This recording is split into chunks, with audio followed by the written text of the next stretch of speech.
Povo do Senhor, a paz de Cristo, uma noite abençoada de domingo para vocês. Eu peço que curtam esse vídeo e que também se inscrevam no canal se você ainda não é inscrito aqui nesse canal. A palavra diz assim, Evangelho segundo Marcos, capítulo 11, no versículo de número 1. E logo que se aproximaram de Jerusalém, de Betfagé e de Betânia, junto aos montes das oliveiras, ao monte das oliveiras, enviou 2 de seus discípulos e disse-lhes: Ide à aldeia, está defronte de vós, e logo que ali entrardes, encontrareis preso um jumentinho, sobre o qual ainda não montou algum homem. Soltai-o e trazei a mim. E se alguém vos disser: Por que fazer isso? Diz-lhe que o Senhor precisa dele, e logo o deixará trazer para aqui. E foram e encontraram o jumentinho preso fora da porta, entre 2 caminhos, e o soltaram. Palavra um texto bem curtinho, né? E bem interessante, porque no dia que Jesus subiu para Jerusalém, onde ele seria preso e posteriormente crucificado, né? Ele envia 2 dos seus discípulos a essa aldeia que não estava tão distante, né? Mas um pouco adiante, e ele dá essa ordem para que soltasse esse jumentinho. Detalhe, ele estava do lado de fora da porta da aldeia, entre 2 caminhos. E Jesus fala: olha, trazei para mim esse animal. E se alguém disser: olha, não pode, tentar impedir, diga que eu estou precisando. Basicamente foi essa a instrução, essa a ordem. Quando eles chegaram à aldeia, os 2 encontraram tudo conforme Jesus havia dito, né? E então tomaram o animal lá, o jumentinho, e quando eles estavam libertando, né, o animal, o jumentinho, eles estavam ali tirando ele, surgiu alguém tentando impedir. Mas eles disseram que o Senhor estava precisando daquele animal. E aquela pessoa não disse mais nada, obedeceu ali, amém. Ficou por isso. Depois levaram até Jesus, né, que montando nele, seguiu para Jerusalém, até que ele entrou ali na entrada triunfal. O seu rei vem assentado sobre um jumento, um animal de carga. Se cumpriu a profecia, e esse era o jumentinho da profecia. Esse animalzinho, né? E o jumento é bem interessante porque ele é um animal que desde cedo ele é usado para carregar coisas pesadas sobre as suas costas, né? Então esse tem sido o seu destino, né? Hoje em dia existem muitas pessoas que desde cedo também carregam coisas pesadas. E talvez nessa noite de domingo eu esteja falando com pessoas que estão nessa condição ou que vivem ou viveram isso. Carregando sobre os seus ombros cargas que representam opressões, angústias, traumas do passado, tudo aquilo que te oprime, te angustia, te aflige, né, e te traz uma certa dificuldade. É um fardo, é uma carga, né? Assim como o jumento era um animal que, de certa forma, já estava até condicionado, acostumado a isso. E tem gente que está acostumada a ter uma vida de lutas, uma verdadeira nuvem negra constante sobre a cabeça da pessoa. Essa talvez tenha sido, ao longo da sua vida, a situação da sua vida, né? A sua condição. Como eu falei, é a situação de muitos hoje em dia. E se assemelha à situação daquele jumentinho. Ele estava amarrado do lado de fora da porta, entre 2 caminhos. Muitos hoje estão presos, escravizados no mundo e no pecado, ou até mesmo dentro da igreja, escravizados a um sistema religioso, fora da comunhão com Jesus. Ele estava do lado de fora da porta. A porta é Jesus, a porta das ovelhas, ele mesmo diz.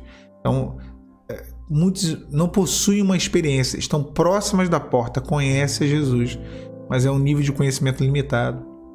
Não entraram pela porta, ou seja, não vivem a salvação, estão do lado de fora da porta. Entrar pela porta estreita, né? Essa é a porta da salvação. Então possuem uma vida espiritual indefinida. Agora, outro detalhe: o jumentinho estava do lado de fora da porta da aldeia, entre 2 caminhos. Quantos hoje vagueiam, né? Eu falei de vida espiritual indefinida, quantos hoje estão vagueando entre 2 caminhos? O caminho da vida e o caminho da morte. Lembra quando Elias ele fala: até quando cocheareis entre o Senhor e Baal? Tem gente que às vezes está assim, né, vagando. E a indefinição, ela é algo muito ruim. Quando nós olhamos para o Antigo Testamento, havia o Monte da Bênção, o Gerizinho, o Monte da Maldição, o Monte Ebal. E havia uma campina ali entre os 2 montes. Não nascia grama naquela campina. Ou seja, entre a morte e a vida, entre a bênção e a maldição, não há frutos, não há vida. O que há é destruição. Então muitos estão vivendo essa indefinição, né? Vagueando entre dois caminhos, a morte e a vida. As pessoas veem liberdade na vida que levam, mas na verdade elas estão sob o olhar do adversário, do inimigo. Estão presas, né? Estão ali indecisas, ali, não tem uma definição de vida. Quando percebe alguma ameaça de libertação, né, o adversário ele logo se levanta para tentar impedir. Então é o que acontece. E quantos de nós já estivemos assim? Talvez hoje eu esteja falando com pessoas que estão vivendo essa situação, estão ali sendo vigiadas por alguém que quer te ver preso, como aquele animal estava sendo vigiado por alguém que queria ver ele preso, ele não poderia ser liberto.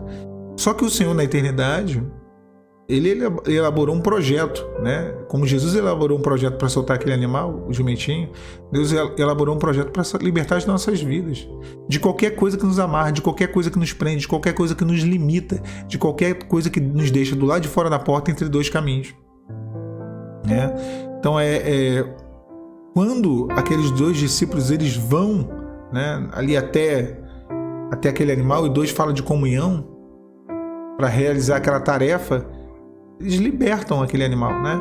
Então, o que nos liberta da opressão do inimigo? O que nos liberta da religiosidade? O que nos liberta de algo que nos prende? Como, por exemplo, um sentimento adoecido, uma dependência emocional. O que nos liberta? É a comunhão, né? Por isso que foram dois discípulos. Dois na Bíblia significa comunhão, contraste e comparação. Toda vez que tu vê o número 2, está mostrando um contraste, uma comparação entre duas pessoas, Esaú e Jacó, Davi e Saul, Caim e Abel. Está mostrando um contraste, comparação, mas também mostra a comunhão, né? Os dois discípulos no caminho de Emaús, qual era o problema deles? Comunhão. Quando Jesus partiu o pão, a comunhão foi restabelecida. Então dois fala de comunhão. Andarão dois juntos se um não estiver de acordo? Não. Então dois fala de comunhão. A comunhão, ela nos liberta. O que vai te libertar dessa opressão, desse fardo que vem sobre você, dos traumas, das coisas que foram feitas, talvez de um passado recente, é a comunhão com o Senhor. A comunhão, ela nos leva a um ambiente propício de libertação.